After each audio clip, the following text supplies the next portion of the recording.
안녕하세요. 서양 고대철학 제 10강 선악 3차 시 시작하도록 하겠습니다. 자, 우리가 그 1차 시, 2차 시 때 이제 이 선이라고 하는 것이 무엇인가에 대해서 좀 생각을 해봤었는데, 이 선이라고 하는 것이 이제 옳고 그름이라고 하는 초월적인 가치나 기준 또는 이제 의무 개념을 함축하는 이제 요소가 있고, 그다음에 또 이제 선악이라고 하는 것은 이제 좋음 나쁨이라고 하는 이제 요소가 있는데, 이건 이제 내재적인 가치 기준 또 이제 행복이라든지 기쁨 쾌락 뭐 이런 어떤 개념들을 함축하고 있는 요소라고 이제 말씀을 드렸습니다. 어, 뭐 예를 들어서 거짓말 같은 것들이 우리에게는 이제 내재적으로는 심리적으로는 이제 기쁨을 주지만, 이것들은 뭔가 그러다라고 이제 생각하고, 그런 것은 이제 우리 밖에 있는 어떤 초월적인 요소라고 이제 생각을 해서 그런 초월적 기준에 비추어서 우리가 이런 거짓말을 하지 말아야 된다라고 이제 이야기를 하는 이 경우들이 바로 이제 옳고 그름에 대한 문제라고 이야기할 수가 있겠고, 이 내재적인 가치에서는 이제 어떤 제3자, 제3의 것을 우리가 비추어서 옳고 그른 것 이렇게 판단하는 것이 아니라, 내가 좋으면 좋은 것이고 내가 나쁘다라고 생각하면 나쁜 것이다. 그리고 이제 이것의 기준은 쾌락과 고통이죠. 내가 좋다고 생각하는 것은 나에게 쾌락을 주는 것, 나에게 이익을 주는 것들이라고 이야기할 수가 있겠고, 나에게 나쁜 것은 이제 나한테 고통을 주는 이런 것들이 이제 그 나쁨이라고 이제 생각을 하는 거죠. 그러니까 이제 좋음과 나쁨을 기준으로 해서 선과 악으로 가는 방식, 그다음에 이제 옳음과 그름을 기준으로 해서 이제 선과 악으로 가는 방식, 이 두 가지 방식을 우리가 이제 그 도덕과 윤리다라고 이야기를 할 수가 있는데, 그 이제 옳음의 측면에서는 이제 모럴리티라고 하는 도덕의 측면이 이야기가 되고 있고, 그다음에 이제 좋음에 대한 측면은 이제 에틱스라고 하는 윤리적인 방식으로 우리가 이제 논의를 하게 된다라고 이제 이야기를 할 수가 있어요. 이제 우리가 지난 시간에 이제 살펴봤던 것처럼 그 이제 그리스 사람들이 생각하는 그런 이제 선악 악의 개념은 이제 조음으로부터 시작한다. 어, 이제 토아가톤이라고 하는 이제 조음으로부터 시작한다라고 이야기를 하게 되고, 그리고 이제 좀 특이했던 것들은 이런 이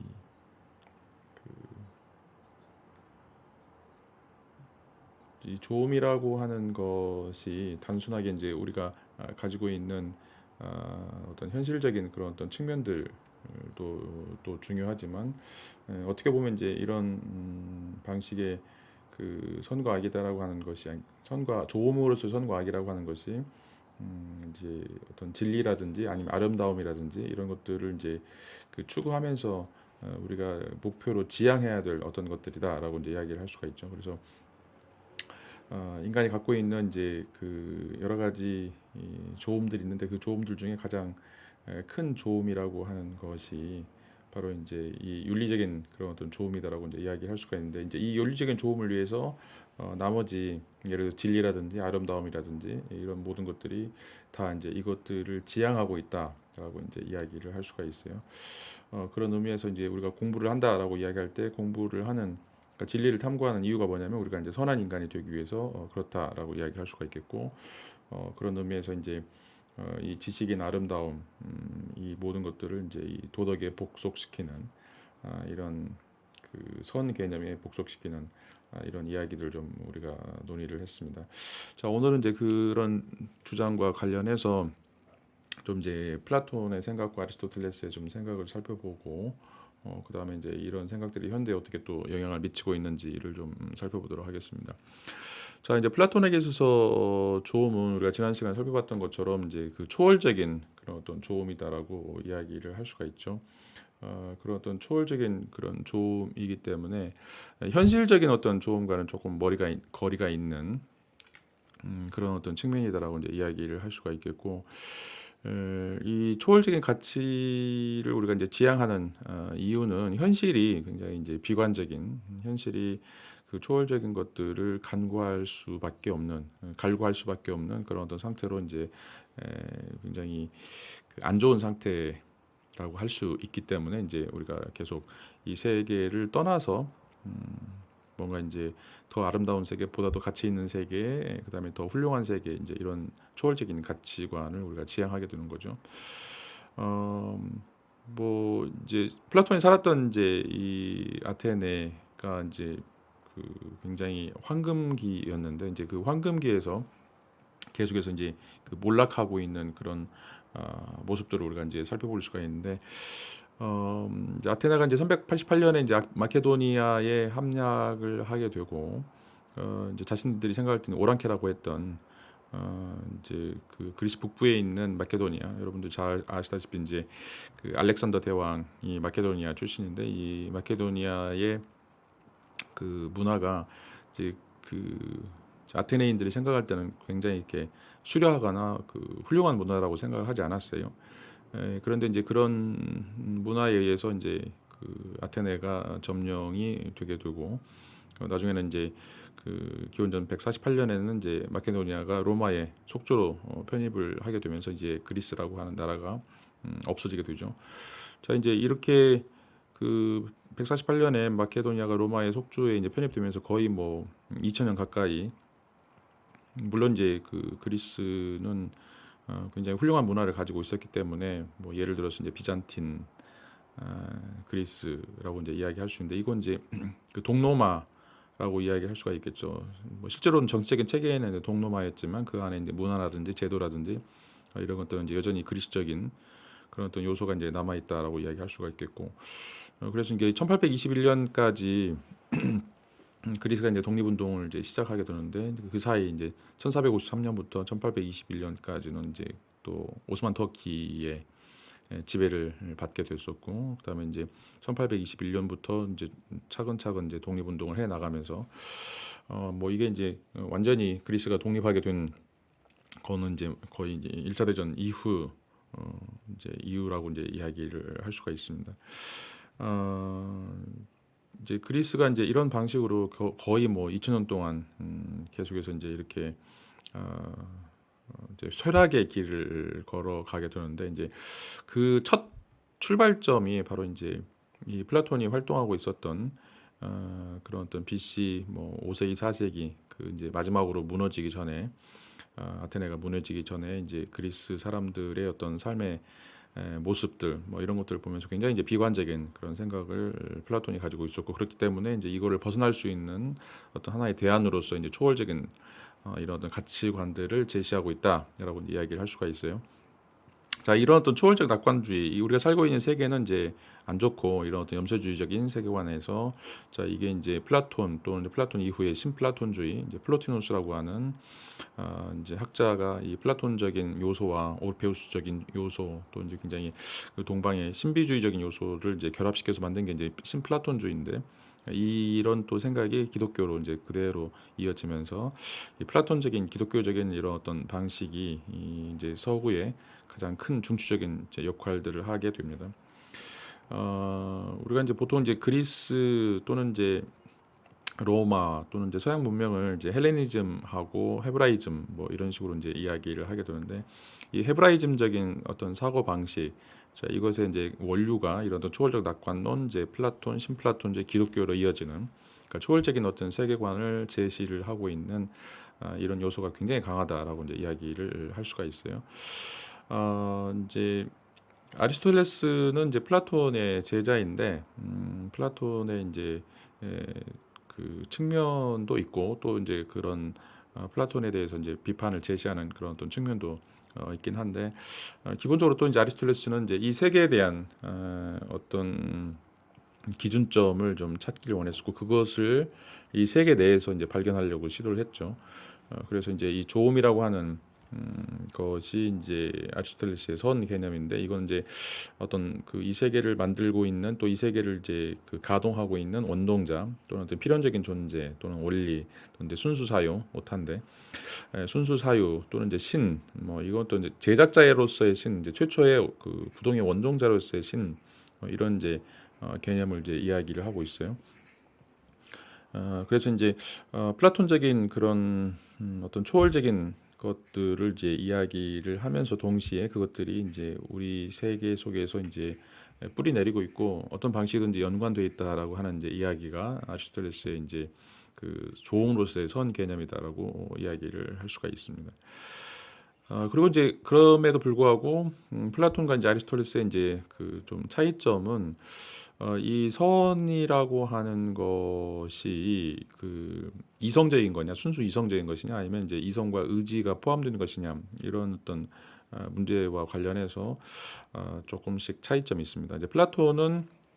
그러니까 이성과 의지를 아예 이제 구분을 하고 있어요. 그래서 이제 이성이라고 하는 거는 이제 그 백마라고 생각하고, 그다음에 이제 의지, 이 욕망이라고 하는 것은 이제 흑마. 그리고 이제 이 이성과 욕망이라고 하는 것이 이제 서로 가고 싶은 방향들이 굉장히 다르죠. 하나는 이제 그 굉장히 사유적인 그런 어떤 측면에서 그런 뭔가 이제 초월적인 것으로 달려가는 것이 이제 이성적인 측면이라면, 이제 우리의 의지나 욕망이라고 하는 것은 우리 어떤 생물학적 몸에 기반하고 있기 때문에 우리의 욕구를 이제 충족시키려고 하는 이런 방식으로 이제 계속해서 삶을 추구하게 되겠죠. 자, 그런데 이제 아리스토텔레스는 이제 그 가급적이면 이런 이성과 의지를 그 연관시키려고 하는 이런 시도를 하게 돼요. 이제 이것의 결과물이 이 덕, 아레테라고 하는 덕이라고 하는 것인데, 물론 이제 우리의 그 영혼 속에 이제 아리스토텔레스에 따르면 이제 그 영혼이라고 하는 것이 이제 이성적인 부분들이 있고, 그다음에 이제 비이성적인 그런 부분이 있어요. 크게 이제 이 비이성적인 그런 부분들이 있는데, 그 이성적인 부분들 중에, 자, 비이성적인 부분들 중에 그 이성을 따르려고 하는 그런 측면이 있고, 또 이성을 거스르려고 하는 그런 측면으로 또 두 가지로 나눠서 생각을 해볼 수가 있어요. 그래서 이제 그 비이성적인 측면 속에 이성을 따르려고 하는 어떤 전 측면들, 이제 이걸 이제 의지로 보고 있는데, 자, 플라토나에게서는 이 두 가지만 딱 존재하는 거죠. 이게 이제 이성이냐 아니면 이제 욕망이냐, 이 두 가지를 이야기한다라면, 이제 아리스토텔레스는 세 가지로 나눠서 처음에는 이제 이성적인 부분과 비이성적인 부분을 구분을 하지만, 비이성적인 부분에 반절은 이제 이성을 따라가려고 하는 측면이 있고, 또 반절은 이성을 따라가려고 하지 않는 그런 측면이 있다. 라고 생각을 하는 거죠. 그러니까 우리의 욕망을 충족시킬 때 이성적인 사유를 우리가 추구를 할 것인가, 아니면 이제 추구를 하지 않을 것인가, 이제 이런 것들이 그 안에 내재되어 있다라고 생각할 수가 있어요. 플라톤은 아예 이제 그 욕망 속에는 그 이성을 따라가려고 하는 요소가 괜히 없다라고 이제 생각하기 때문에, 이제 그것을 완전히 분리시킨다라면, 아리스토텔레스는 조금 그것들이 결합될 수 있는 그 여지를 이제 남겨두고 있죠. 그래서 이제 그런 그 비이성적인 건데, 그 이성을 따라가려고 하는 그런 어떤 부분이 있고, 그것을 개발해 놓은 거, 훈련이나 연습이나 이제 습관을 통해서 그것을 개발해 놓은 것이 바로 이제 이 덕이다라고 하는 거죠. 그러니까 이제 우리가 처음부터 피아노를 잘 칠 수 있는 것이 아니라, 우리가 피아노를 칠 수 있는 그런 능력을 가지고 있죠. 또는 이제 그림을 그릴 수 있는 그런 능력을 가지고 있는데, 그거를 이제 훈련이나 습관이나 이런 어떤 장기 기간에 이제 그런 어떤 연습 과정을 통해서 이제 피아노를 쳐 나가는 이런 어떤 과정, 이걸 이제 덕이다라고 이야기를 할 수가 있어요. 자, 이제 그런 이유는 니코마코스 윤리학이라고 하는 이제 책에서 아리스토텔레스가 이제 제시하고 있는데, 모든 학문과 기술 또는 이제 예술이라고 하는 것은 이제 이런 어떤 선, 조음으로서의 선을 이제 지향하고 있기 때문에 그렇다라고 이제 이야기를 할 수가 있어요. 그래서 어느 것이든지 이런 어떤 그 선을 떠나서는 이제 인간의 활동들이 이제 학문이나 기술인, 또는 이제 기술과 예술을 합쳐서 기회라고 이제 이야기하는데, 이런 어떤 모든 것들, 인간의 모든 활동들이 아무리 이제 그 우리의 욕망이라고 하더라도 그것들이 전부 다 이제 이 선을 지향하고 있다라고 이제 이야기를 하고 있습니다. 그리고 이제 개인이나 국가에서 최고의 선이라고 하는 것이 이제 최종 목적이 될 수가 있는데, 이 최고선이라고 하는 것은 이제 계속해서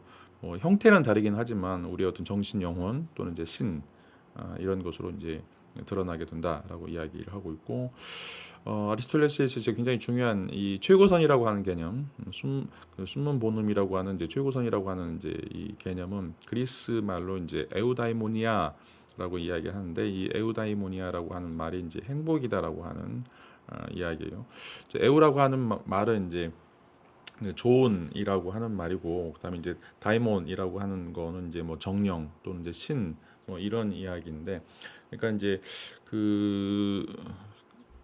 그 좋은 신적인 상태에 이르는 것, 이제 굉장히 좋은 상태로서 그것이 신적인 상태에 이르는 것, 뭐 다양하게 해석할 수 있긴 하지만, 하여튼 그런 어떤 신적인 상태에 올라가는 그런 어떤 기쁨들, 만족들, 이런 것들이 이제 최고선이다라고 생각을 할 수가 있어요. 그럼 이제 이게 어떻게 가능한 것인가라고 이제 이야기할 때 아리스토텔레스의 기서는 인간에게는 이런 어떤 고유한 선이라고 하는 것이 있는데 그것은 이 덕에 부합하는 영혼의 활동이다라고 이제 이야기를 하고 있습니다. 이 덕에 부합한다라고 하는 이제 용어가 굉장히 그 많은 해석들을 좀 낳고 있는데 예를 들어서 이제 그 새가 가지고 있는 그 덕이라고 하는 것은 무엇인가? 그 새가 가지고 있는 이제 덕이라고 하는 것은 창공을 이제 날아가는 것들이죠. 그러니까 여기서 이제 덕 아래테 우리가 이제 버처라고 이야기하는 이제 덕은 뭔가를 잘할 수 있는 이제 내재적 가능성을 가지고 있는데 그것들이 이제 완벽하게 실현되어 있는 상태를 우리가 이제 덕이다라고 이야기할 수가 있는데 그 새의 그 고유한 덕은 이제 날아가는 것이고 이제 뭐 책상에 고유한 선은 덕은 뭐 우리가 이제 공부를 할 수 있는 이런 것들이고 뭐 연필에 또는 이제 뭐 도끼, 뭐 망치 모든 것들이 다 이런 어떤 목적들 기능으로서 목적들을 이제 갖게 되는 것들이죠. 그게 이제 바로 이제 고유한 선 또는 이제 덕이다라고 이야기할 수가 있겠는데 그렇다면 이제 인간에게 있어서 이런 어떤 인간의 기능, 인간의 선, 인간의 덕이라고 하는 것은 이제 무엇인가? 그런 어떤 덕을 발휘하는 영혼의 활동이 바로 이제 인간에게서 고유한 선이고 그것이 바로 그 과정이 이제 행복이다라고 하는 이제 이야기를 하고 있습니다.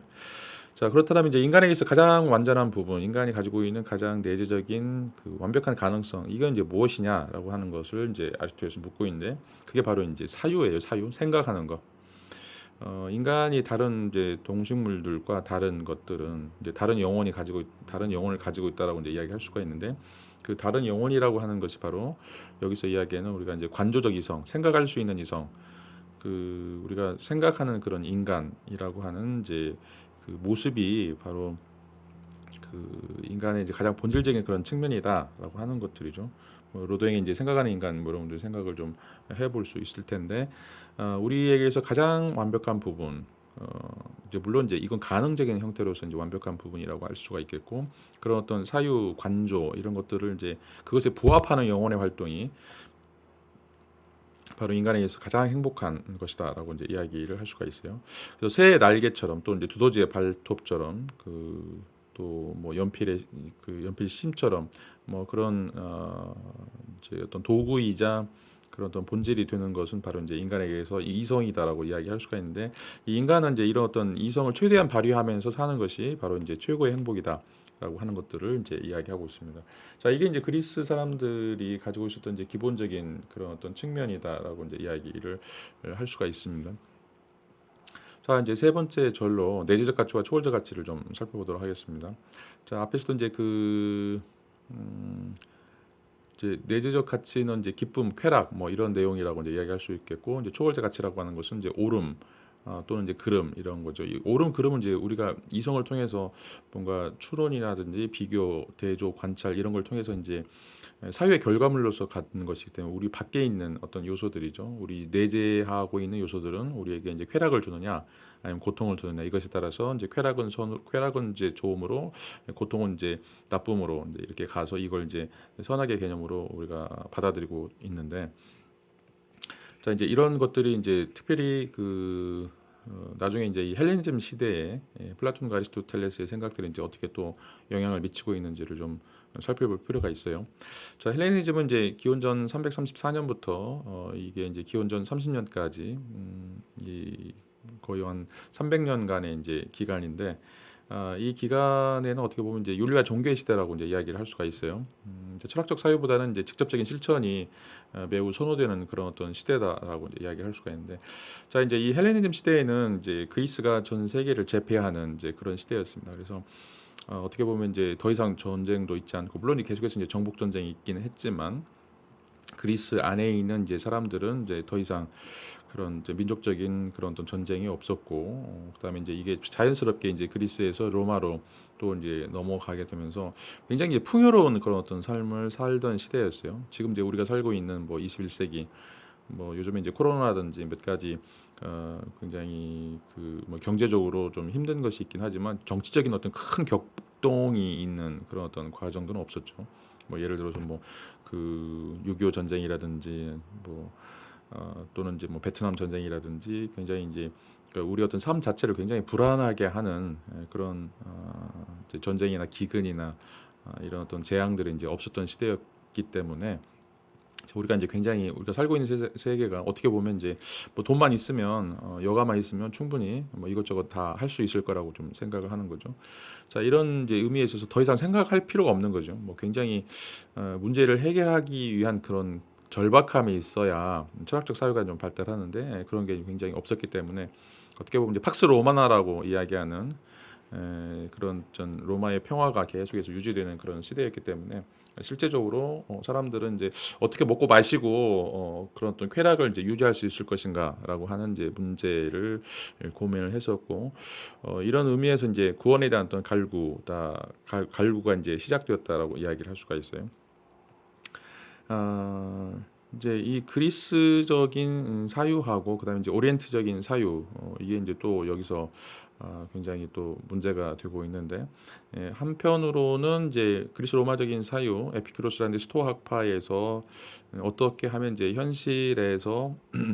좀 더 이제 안정된 생활들을 할 수 있을까 그리고 이제 그런 안정된 생활들이 그런 어떤 물리적인 어떤 그런 그 재정적인 그런 어떤 측면에서 좀 벗어나서 보다 더 그 마음의 안정이라든지 그런 굉장히 그 복잡한 형태의 이제 그런 욕망으로부터 벗어날 수 있을까라고 하는 이제 의미에서 그리스 로마적인 그런 어떤 사유가 이제 발생하게 되고 또 한편으로는 이제 아까 그 헤브라이즘이라고 이제 얘기했는데 그런 어떤 초월적인 그 초월적인 그런 어, 대상에 대한 어떤 또 욕구나 갈망 이런 것들이 또 있었다라고 이제 이야기를 할 수가 있어요. 이게 이제 플로티노스와 이제 기독교의 그런 어떤 사유가 이런 어떤 분위기들을 좀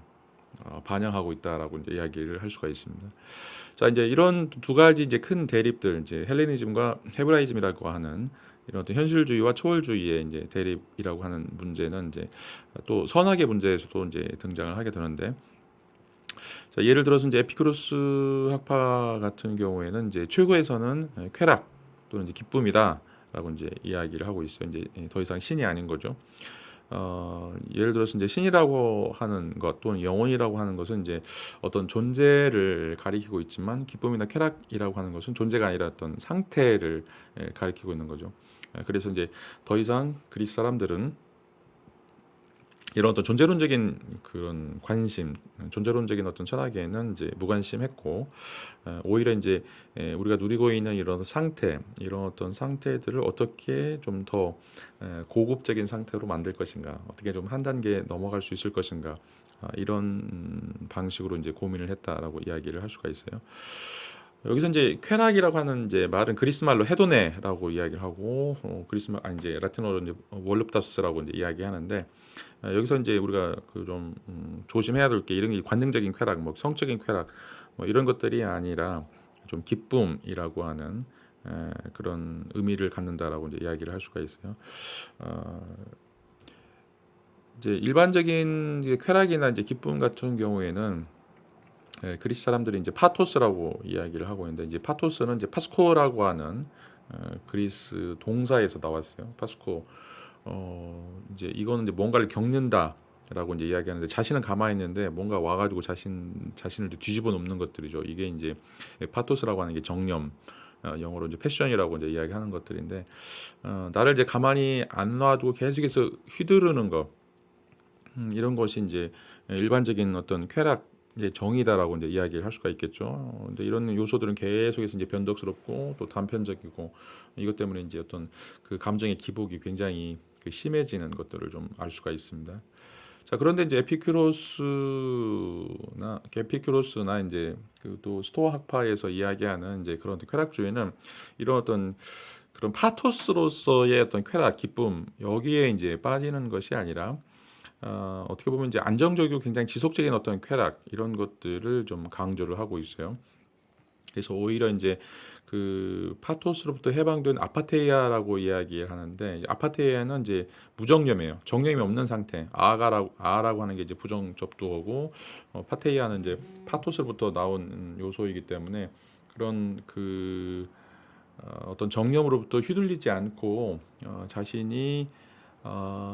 이제 마음의 어떤 일상적인 평상심을 계속해서 유지할 수 있는 상태. 이게 이제 높은 상태의 그, 그 쾌락이라고 생각하는 거죠. 그래서 뭐 우리가 술을 마시거나 아니면 뭐 여자나 남자 관계를 갖거나 아니면 뭐 돈을 많이 쓰거나 뭐 이런 식의 어떤 그 우리의 육체와 관련돼 있어서 굉장히 이제 말초신경을 자극하는 그런 어떤 쾌락이 아니라 그런 것들로부터 그런 동요들로부터 떠날 수 있는 어떤 상태라고 이제 이야기할 수가 있겠죠. 어떻게 보면 이제 그 서원 불교에서 그 마음이라고 하는 것이 그렇게 경계를 넘지 않게 되는 그런 상태. 그래서 여기에도 휘둘리지 않고 저기에도 휘둘리지 않는 상태. 이런 의미가 이제 아파테이아라고 이야기를 할 수가 있어요. 그러니까 우리가 알고 있는 그런 일반적인 쾌락, 해동해하고는 완전히 정반대의 의미다라고 이제 이야기를 할 수가 있습니다. 그래서 그 신체적 고통이나 이 도덕적 문제, 뭐 이런 것들이 이제 전혀 개입되어 있지 않는 상태. 개입되어 있지 않는 이제 그런 어떤 무정념의 상태가 아파테의 상태가 이제 최고선이다라고 이야기를 할 수가 있겠고, 이런 상태가 바로 이제 굉장히 고요함에서도 기쁨이 가득 차 있는 경지가 될 수 있다라고 하는 거죠. 어떻게 보면 이제 이 에피쿠로스나 이제 스토아파에서 이야기하고 있는 것은 거의 불교의 선불교의 그런 요소와 이제 많이 닮았다라고 이제 이야기를 할 수가 있어요. 어, 이제 이 플로티누스나 기독교에서 이제 이야기하는 이제 초월적인 그런 선과 악에 대한 개념과 에피쿠로스라는 이제 스토아 학파가 이야기하는 이제 그 선과 악에 대한 어떤 개념은 이제 이런 어떤 측면에서 이제 굉장히 좀 많이 큰 차이를 좀 가지고 있는데 또 이제 어떤 부분에서 일정 부분 굉장히 또 비슷한 것들이 있어요. 물론 이제 플로티누스나 기독교에서 초월적인 어떤 신이나 영혼 이제 이런 것들을 추구하고 있고 에피쿠로스는 이제 어떤 마음의 내적인 형태의 이제 쾌락을 추구하고 있지만 그 과정은 둘 다 금욕주의예요. 둘 다 금욕주의이기 때문에 이제 인간의 그 욕구나 이런 정념들을 어떻게 우리가 다스릴 수 있을 것인가, 지배할 수 있을 것인가, 통제할 수 있을 것인가라고 하는 것이 이제 중요한 문제다라고 이제 이야기를 할 수가 있습니다. 이제 플라토니스와 이제 기독교 또 이제 에피쿠로스와 이제 스토아파의 이제 차이를 좀 살펴보면 물론 이제 그 어떤 것이 그 선인가 또는 이제 악인가 이런 어떤 내용들을 우리가 좀 살펴볼 수 있는데 그런 어떤 선과 악에 대한 그런 어떤 그 대상이 하나는 이제 그런 초월적인 그런 존재이고 또 하나는 이제 그 우리 이제 내부에 있는 그런 어떤 그 존재이다라고 하는 상태이다라고 하는 것들은 이제 큰 차이가 있는 것들이죠. 플로티누스의 이제 기독교는 이제 뭔가 세계를 초월해서 존재하는 이제 신이나 영혼 개념을 이제 따라가려고 하는 것이고 에피크로스나 이제 스토아파는 우리 내부에 있는 어떤 상태를 이제 그런 어떤 파토스 상태를 아파테이라고 하는 이제 무정념의 상태로 이제 바꾸려고 하는 그런 어떤 시도다라고 이제 이야기를 할 수가 있습니다. 자, 그런데 이제 그 방식은 거의 둘 다 유사해요. 둘 다 이제 금욕적인 그런 어떤 방식이다라고 이제 이야기하는데 다시 말하면 우리가 그런 욕구나 우리 어떤 내면적인 세계에서 일어나고 있는 그런 어떤 갈등들을 어떻게 우리가 그 잘 통제할 수 있을 것인가, 잘 관리할 수 있을 것인가라고 하는 이제 문제가 굉장히 둘 다 중요한 문제다라고 이제 이야기를 할 수가 있어요. 근데 이제 그 이제 커다란 차이 중에 하나가 또 이제 그 지향하고 있는 대상이 있는가 아니면 마음의 상태인가라고 하는 이제 그런 차이도 있지만 또 두 번째로 굉장히 중요한 차이는 바로 이제 이 악에 대한 그런 문제예요. 악이라고 하는 문제. 이제 초기 기독교 분파들 중에 이제 이단으로 간주되고 있는 이제 그노시스파 우리가 보통 이제 영지주의라고 이제 이야기를 하고 있는데 이 영지주의는 이제 철저한 이원론을 이제 기반으로 하고 있고 그래서 이제 우리의 정신이라고 하는 것은 영혼이라고 하는 것은 선한 것이고 물질적인 것은 이제 악이다. 라고 이제 이야기를 하고 있습니다. 이런 이제 영육 이원론은 이제 피타고라스 학파나 이제 오르페우스 전통에 이제 기반을 하고 있는데 이제 이런 이 그노시스파의 어떤 악의 개념이 또 이제 서구 사상사에 이제 엄청난 그 기원으로서 이제 영향을 이제 미치게 되는데 자, 그 전까지만 하더라도 이제 악이라고 하는 것은 나쁜 거, 뭐 싫어하는 거, 추한 것 정도, 뭐 굉장히 이제 약한 의미의 그 루즈한 의미의 이제 의미의 개념을 이제 가지고 있었다라면 이제 그노시스파의 등장 때문에 이제 이 악이라고 하는 것이 이제 우리의 어떤 육체 또는 이제 신체적인 욕구, 욕망 또는 물리적인 물질적인 어떤 모든 것들을 이제 이 악이라고 하는 그런 어떤 개념으로 포함을 시키고 있다라고 하는 것들을 이제 우리가 알 수가 있습니다. 그래서 이제 우리가 이제 이런 신체를 좀 벗어 버리고서 영혼만이 존재하는 어떤 세계로 우리가 이제 가야 된다라고 하는 이제 이야기를 하게 되는데, 그런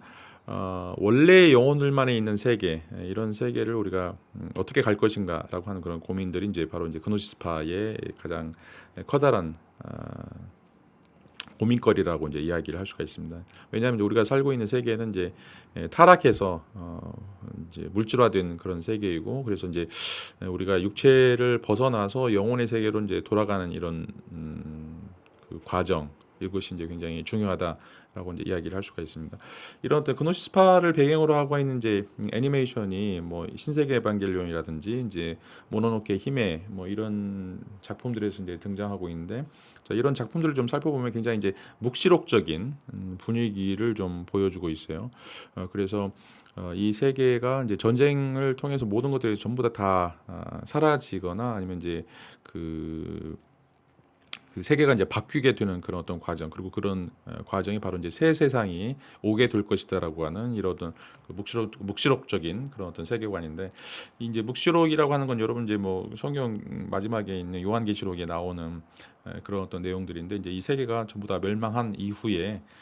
새로운 세계, 이제 천국의 세계, 이런 세계가 이제 어떤 세계인지를 이제 보여주는 것이고, 그런 어떤 세계에 가기 위해서 우리가 어떤 방식으로 이제 삶을 살아야 되는지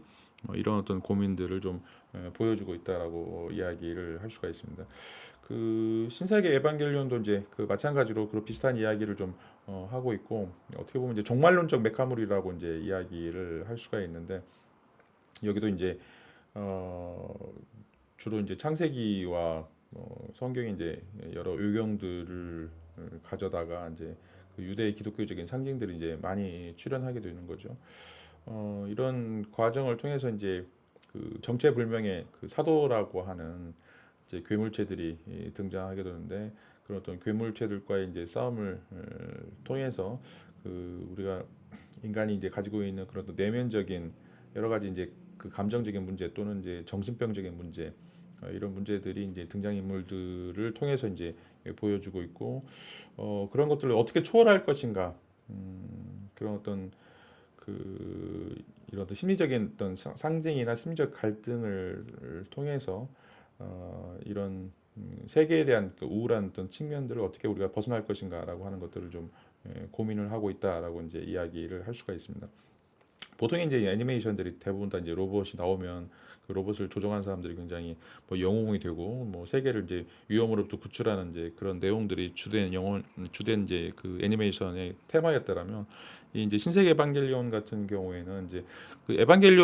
에반겔리온이라고 하는 말 자체가 이제 복음이라고 하는 얘기예요. 복음. 그리스 말로 이제 에반겔리온이라고 하는데, 이제 에반겔리온 이제 그 로봇이죠. 사람이 이제 탑재해가지고 움직이는 로봇인데 이제 에바라고도 불리우고, 이제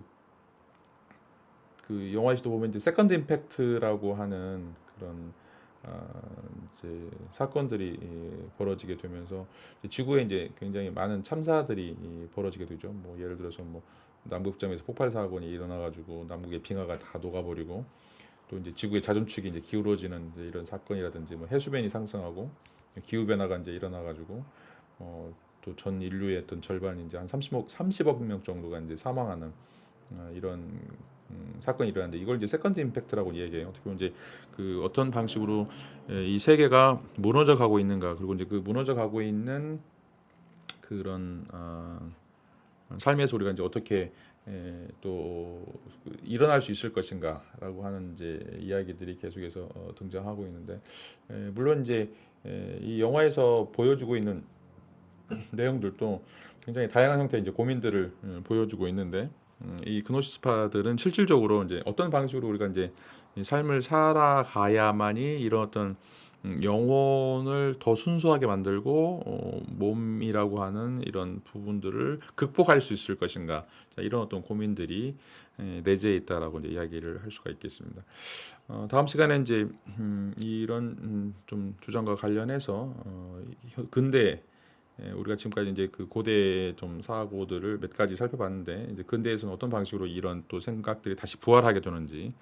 이런 것들을 좀 살펴보도록 하겠습니다. 자, 오늘 수업은 여기서 마치도록 하겠습니다. 감사합니다.